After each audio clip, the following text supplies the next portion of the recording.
Agora um outro assunto aqui. Caio, quando foi que o culto às línguas estranhas se tornou uma performance? E por que isso? Não é culto. Falando de Pentecostes. Embora haja pessoas que praticamente cultuem as línguas estranhas, mas não há um culto às línguas estranhas. O que no meio pentecostal frequentemente acontece é que não existe culto quente sem línguas estranhas. Tá. Então o cara vai me ver pregar, eu prego, ensino o evangelho.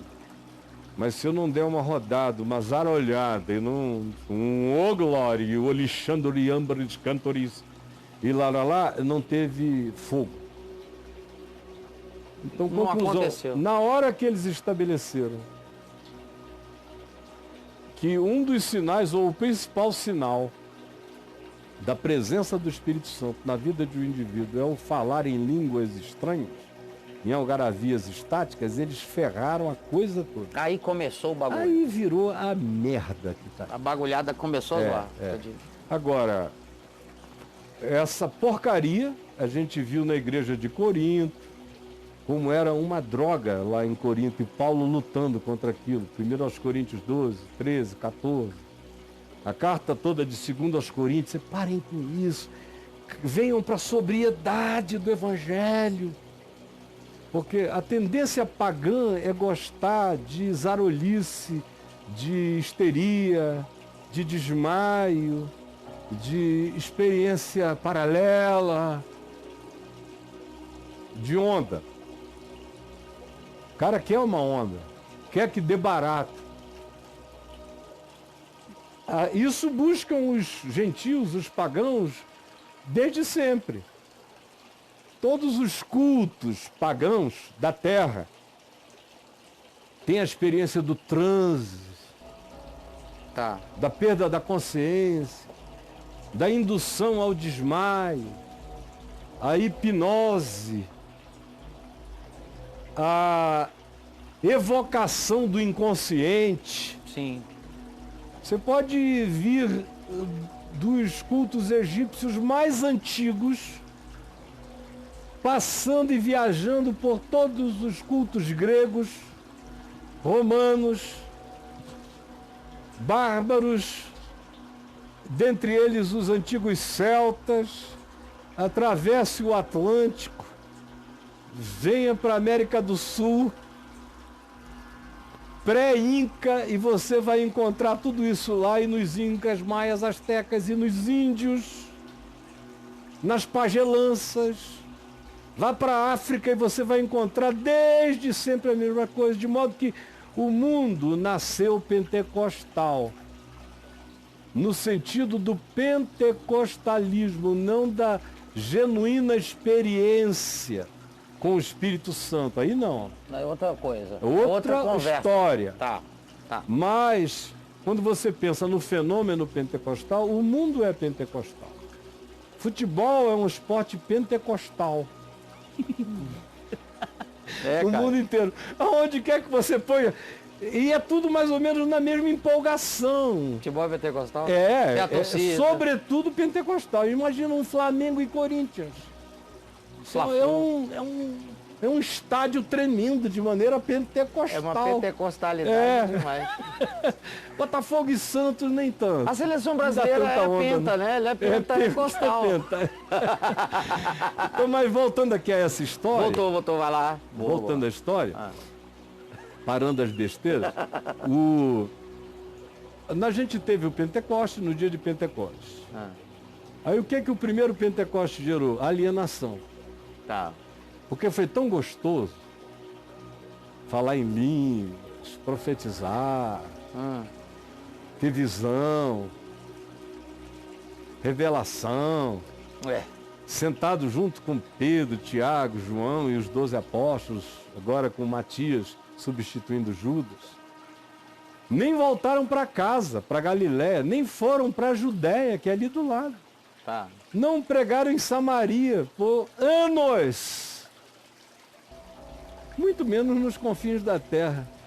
Se foi uma pentecostalização intimista, para dentro, comunitarista, e que os alienou até mesmo da Judéia, que está ali. Se você andar 2 quilômetros para fora de Jerusalém, você já está nos desertos da Judéia, nas cidades que se seguem. Nem para isso eles foram. Ficou aquela coisa assim. Aí começaram a vender os seus bens, colocar numa conta comum, gerida pelos apóstolos, se diz, deitavam os seus bens e recursos aos pés dos apóstolos, onde tudo era comprado e distribuído entre todos.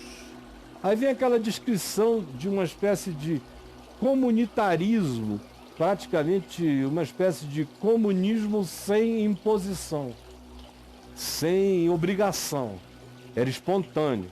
Então era uma comunitariedade, porque era espontâneo.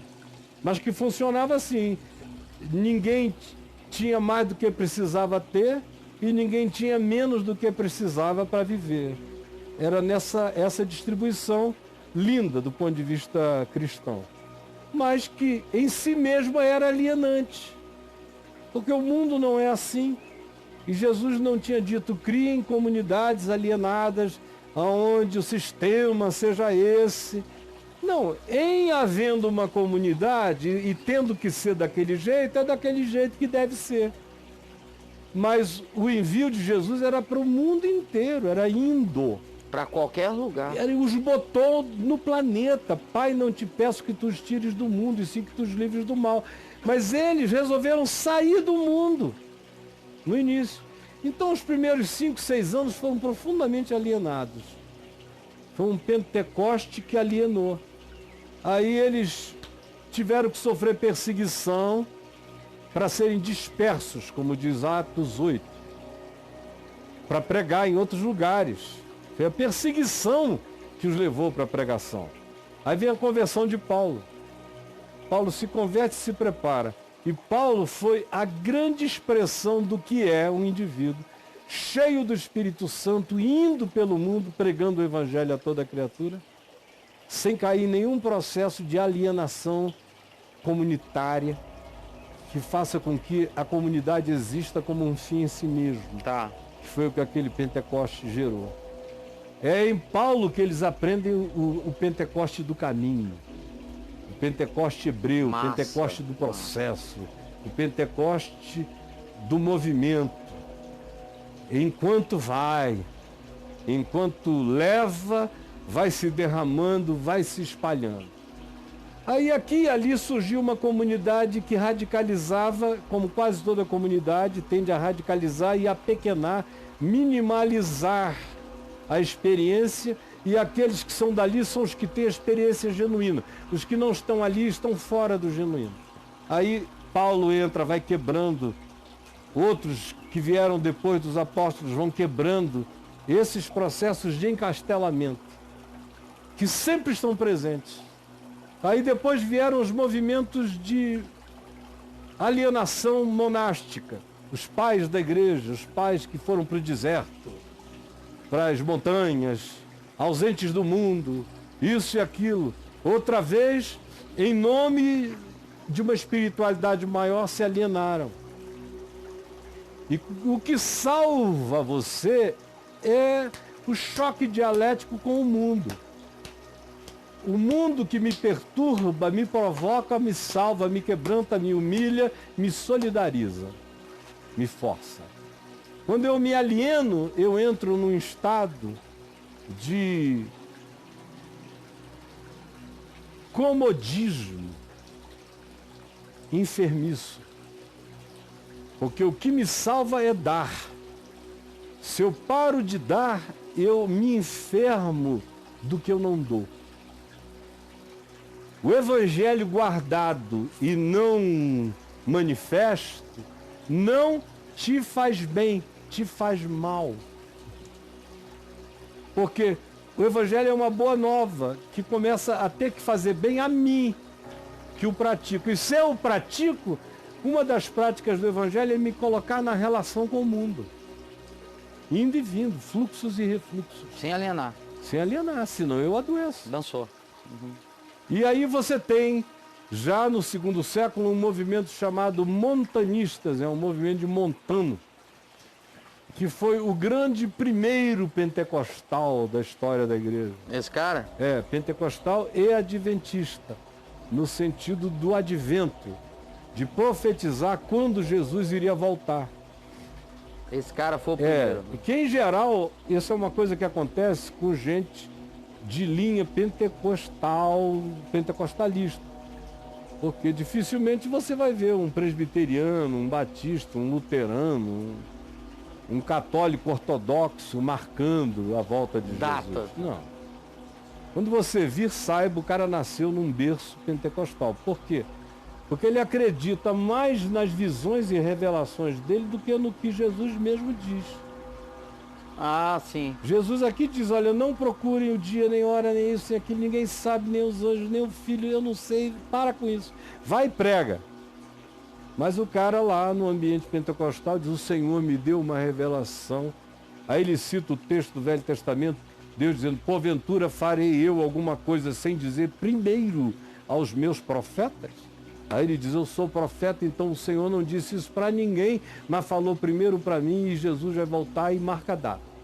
Então tem que ter uma base fundada em visões, revelações, em pentecostalismo, para você projetar um adventismo do tipo a volta, o advento de Jesus acontecerá no tempo tal, hora tal e dia tal.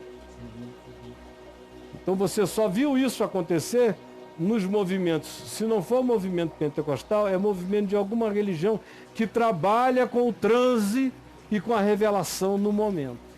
Do contrário, isso não existe. Mas em Montano isso aconteceu, e aconteceu mais do que isso. Ele deve estar procurando aqui algum bichinho. Será que ele acha que o filhote dele veio parar aqui? Porque tem dois novinhos, ele pode estar com medo que tenha caído na água. Não caiu não, bichinho. Não quer avisar. Senão a gente teria visto, teria salvado. Pode ir em paz, meu amorzinho. Isso, ó, tá ali o bichinho dele, ó. Filhotinho? Olha ali, tá ali. Novinho. Saiu do ninho hoje. Ah, aí, ó. Tá vendo ali? Quase não Sim. tem pena ainda. Ele estava aqui tentando ver onde, se o bicho tinha caído na água. Quando ele achou o bichinho lá, ele veio buscar comida agora. Tá saindo para buscar almoço. É, aí o almoço, tem muito almoço aqui atrás, porque tem muita terra. E aí tem minhoca, tem coisinhas que ele pega, ele vai voar com o biquinho cheio e vai botar lá. Como a casa é dele, ele sabe que a casa é dele, Sei, que cara. aqui a gente é visita, ele não tá nem aí pra gente. É. Olha lá. Não, ele tá em casa, ele entra lá em casa, eles fazem qualquer negócio. Aqui não tem sujeira. Quando ele chega, eu digo, pode vir que não tem sujeira. Tem sujeira, meu amor. Mas voltando. Tá. Então, Montano foi esse indivíduo da história da igreja. Primeiro peteca da parada. E aí a comunidade cristã viu no que aquilo deu. No que isso dá? Em frustração. Jesus não volta e todo mundo perde a fé, fica cínico. Dá B.O. Aí tem uma geração que cai na barrigada da descrença geral. Conclusão, depois de algumas dessas circunstâncias e de pentecostalismos de revelação, durante séculos e séculos e séculos, os cristãos disseram não. A experiência desse negócio, em onde quer que tenha acontecido, bagunçou tudo. E a geração seguinte mergulhou num vazio. Como hoje você vê muito no coração dos filhos, dos que se tornaram fanaticamente pentecostais, revelacionistas, divisão, revelação, mandamentos novos, língua estranha, lá. Você vê como ficam os filhos deles e os netos deles, logo caem na descrença e no cinismo. E aí durante anos, aonde quer que isso aparecia, o pessoal dizia, não, cuidado, esse negócio nunca deu certo. Até que já há 200 anos atrás, o que antes era o puritanismo protestante, acabou, no auge dos movimentos de avivamento, se transformando num pentecostalismo. O puritanismo se avivou. E aí o avivamento puritano gerou, na próxima geração, o pentecostalismo. O pentecostalismo que chegou aqui para nós veio tanto da Suécia quanto veio dos Estados Unidos, da chamada Rua Azusa, nos Estados Unidos, e chegou aqui. A Rua E- Azul não é em São Paulo? Não, isso aí é outra história. Isso aí, originalmente, você vem do pentecostalismo sueco e americano. Tá. Aí que chega aqui, blá, se derrama. Tá. E há quase 150 anos, 130 anos atrás. E gera o que a gente tem aqui agora. Então, a igreja evangélica brasileira é uma igreja pentecostal. Os pastores das igrejas históricas é que não estão sabendo ainda. Ah, eles não. Não entendi. Mas quase todo crente brasileiro É pentecostal. nasceu com um pezinho lá em Montano. Nasceu com um pentecostal. É.